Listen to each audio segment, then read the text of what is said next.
Hey buds, socialism done left here for logic done left, where I destroy right-wing arguments with facts and logic. Today's idea is about the gender identity of a Dallas, Texas child. In 2016, Georgulas, the mother, annulled her marriage with Jeffrey Younger, the father. They had 2 children together named James and Jude Younger. Both James and Jude were assigned male at birth, and claims that James now prefers the name Luna and wishes to identify as a girl. Jeffrey claims that the child still prefers the name James and wishes to identify as a boy. Timpa on Toast covered this subject in depth in their video, Liberal Mom Forces Son to be Transgender. However, that video is 62 minutes long and doesn't actually cover all of the evidence. The case has also seen recent developments. The case got national attention from figures like Diaper Boy, Ben Shapiro 2, Parkland Boogaloo, and the president's big wet son. The case also got the attention of Texas Senator Lying Ted Cruz, Texas Representative Fascist Dan Crenshaw, and Texas Governor Greg Abbott. Originally, the jury ruled 11-1 that Ann, the mother, should have all medical and psychological decision-making rights for their children. However, it seems like those Texas politicos leaning on the justice system worked. The day after Governor Abbott's tweet, the judge overruled the jury and gave equal rights to both Ann and Jeffrey. Abbott also asked the state attorney general to look into the jury decision. In turn, the AG asked the Department of Family and Protective Services to, quote, investigate possible child abuse against 7-year-old James Younger, whose mother has proposed chemically and surgically altering his biological sex based on her belief that he may identify as a girl, unquote. In addition, the judge placed both Ann and Jeffrey under a gag order, and so Jeffrey took down his site SaveJames.com, which hosted a bunch of useful documents. Fortunately, these documents were archived, but it might be hard to find them if you don't know what you're looking for. And so, this video. I think the evidence demonstrates that the AG is wrong, the judge is wrong, and the jury is right.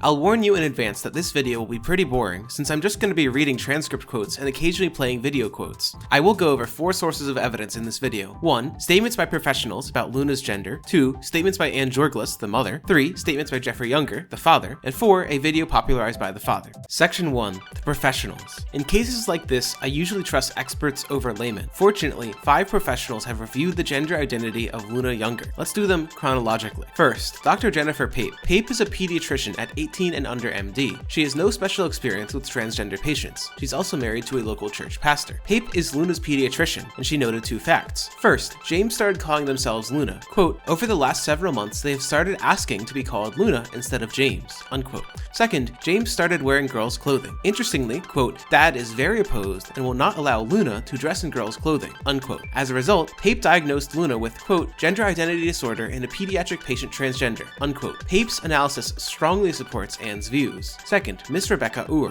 Uhr is a licensed clinical social worker and founder of Dallas Rainbow Counseling. She has extensive experience with LGBT patients. Uhr is Luna's counselor, and she states that Luna identifies as a girl and that Ann, the mother, does not force this. Uhr states that Luna usually comes to therapy in girls' clothing and seems comfortable in those clothes, and that Ann does not force this. In contrast, Uhr states that Jeffrey, the father, made Luna upset by forcing her to go as James and to wear boys' clothes to a soccer meeting. However, Uhr also states that Luna comes to therapy in boys' clothes when brought by Jeffrey, and that she seems comfortable in them as well, but notes that, quote, it's conceivable that he can be comfortable in both boys' and girls' clothes in certain situations. He has verbalized otherwise, however, unquote. In addition, Uhr states that Luna would not receive any hormone blockers until puberty begins, against the claims of people like the Texas AG. Uhr's analysis mostly supports Ann's views. Third, Mr. Wesley Parks. Parks is a licensed professional counselor and member of Outcare Counseling. He is specialized in transgender treatment. Parks has never interviewed Luna. However, Parks has reviewed the files provided by Pape, the pediatrician, and Uhr, the counselor, and concurs with their conclusions that Luna identifies as a girl. When asked, quote, can you force or manipulate a child into being transgender, unquote, he responded, quote, not that I'm aware of, and not that the research supports, unquote. Parks' analysis weakly supports Ann's views, since he didn't directly examine Luna, but strongly supports her views that she could not be forcing Luna to identify as transgender because he has strong experience in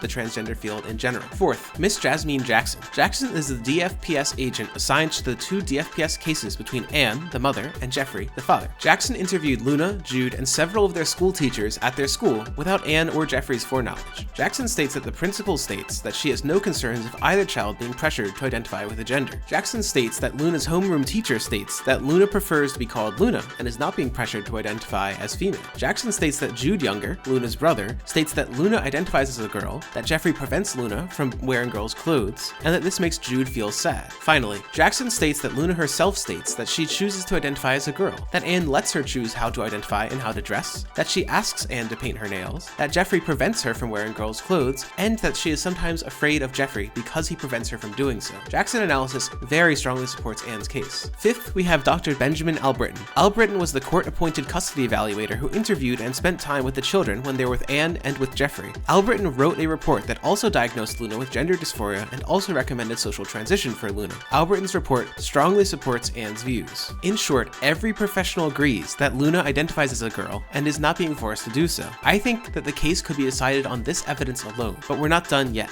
Section 2. Anne Georgulas. This section will be short. Some commentators have portrayed Anne Georgulas, the mother, as an ideologue. I believe that this is inaccurate, and I think two quotes make this clear. First, when asked, "Do you want Luna to be transgender?" Anne answers, quote, "I would prefer she not be transgender," unquote. Second, when asked about the timeline of Luna wearing dresses, Anne states that Luna began wearing dresses in fall 2015, but Anne didn't let her wear dresses outside the home until March 2017, about a year and a half later. Now, it's possible that Anne is lying, but if we take Anne at her word, she's a reluctant but accepting mother of a transgender daughter and not an ideologue.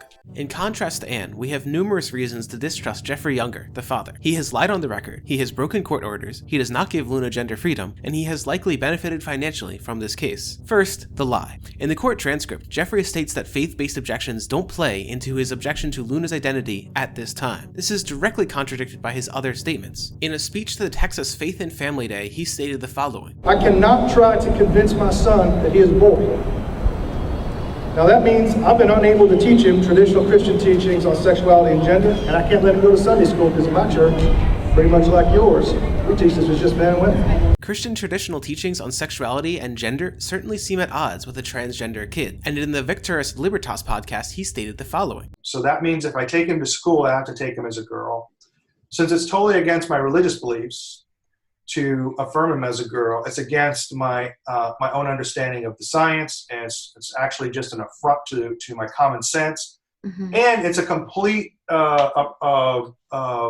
assault on the customs and practices of the people of Texas, we're an ancient people in this country." So it is verbatim against his religious beliefs to raise James as a girl. Jeffrey is simply lying about his faith. Second, the haircut. The court ordered that Jeffrey must get permission from the amicus attorney before cutting Luna's hair. The amicus attorney is just a third-party neutral attorney that neither side has contracted. He admitted that he violated the court order and shaved Luna's hair anyway. Jeffrey directly violated a court order and was told so by this judge. Third, the clothes. In the court transcript, Jeffrey stated that he told DFPS that he would allow Luna to wear boys' clothes or girls' clothes, but only after she's 18. He admits that he has no girls' clothes in his house, and that he wouldn't allow Luna to wear girls' clothes in his house anyway. He also verified the soccer story from Miss Orr when he was recorded as saying, quote, "James will go as James and not a make-believe girl to the soccer game." From his testimony alone, we know that Jeffrey does not allow Luna freedom to choose her clothes or her identity. Fourth, the donations. There's nothing inherently wrong with getting donations for a legal fight, and Jeffrey certainly did that. He got $92,243 from Go Get Funding and $47,972 from GoFundMe for a total of $140,215. Now, let's just do a little math. Anne Georgulas annulled her marriage with Jeffrey Younger on 18 October 2016, and the most recent court ruling was 24 November 2019. That's a duration of 3 years, 1 month. According to lawyers.com, the average divorce in Texas, with issues and with kids, costs $23,500 and lasts 14 months. That's $1,680 per month. If we multiply, we get an estimated cost of $62,160, with $78,055 remaining in the donations fund. Even if we use the upper bound estimate from lawyers.com of $34,000 over 14 months, which gives us an average cost of $2,640 per month,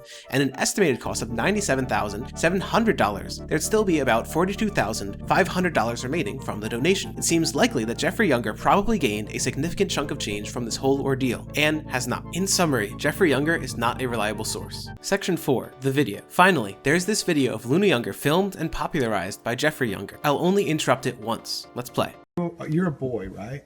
No, I'm a girl. Who told you you were a girl? Mommy. When did she tell you you were a girl? 'Cause I love girls. Oh, I see. So mommy told you you were a girl? Most right-wingers pause the video here. After all, Luna just told you that Anne tells her to be a girl. However, this is a pretty unclear statement. If you have a child who identifies as a girl, and they ask you what gender they are, you tell them that they're a girl. And there's nothing wrong with that unless you're forcing the child to accept what you tell them as true. This agrees with the earlier transcripts from Jasmine Jackson, the DFPS agent, that Anne accepts Luna as a girl, but does not force her to be one. The rest of this video actually fits this narrative pretty well. Let's play again. Does mommy do anything else like with a girl with you?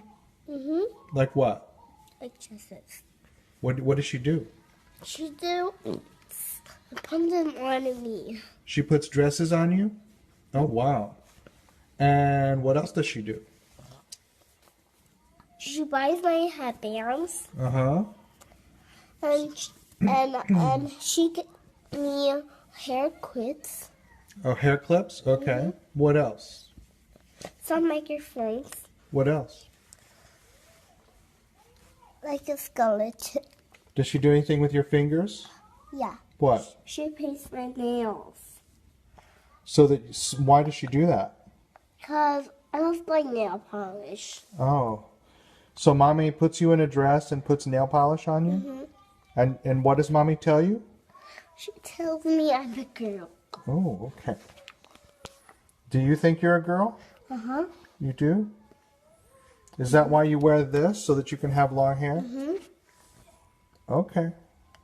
Again, the earlier transcripts are very useful here. In the video, Luna talks about painting her fingernails, and the dad implies that the mom is forcing her to do so. But in the earlier transcript with Jasmine Jackson, the DFPS agent, Luna explicitly stated that she chose to paint her fingernails with her mother, and chose to dress in girls' clothing, and was not forced to do so. Similarly, in the video, Luna says that she wears a towel to look like long hair, and the dad implies that the mother is forcing her to do so. In fact, Anne used this long hair clothing as an argument for identifying Luna as a girl. James wore a long-haired Elsa hat, that Frozen character, before he started to identify as Luna. Anne's lawyer asks, "Is this a picture of James wearing the Elsa hat again?" And Anne states, "Correct." Anne's lawyer asks, "Is he wearing the hat over at Dad's house?" And Anne states, "Correct." The fact that James was constantly wearing things to simulate long hair, even at Jeffrey's house, is an argument for Anne's position, not against it. Section 5. Summary. In summary, every expert who has interviewed Luna Younger or examined her files agrees that she is transgender. That includes a pediatrician, 2 counselors, a child protection agent, and the custody evaluator.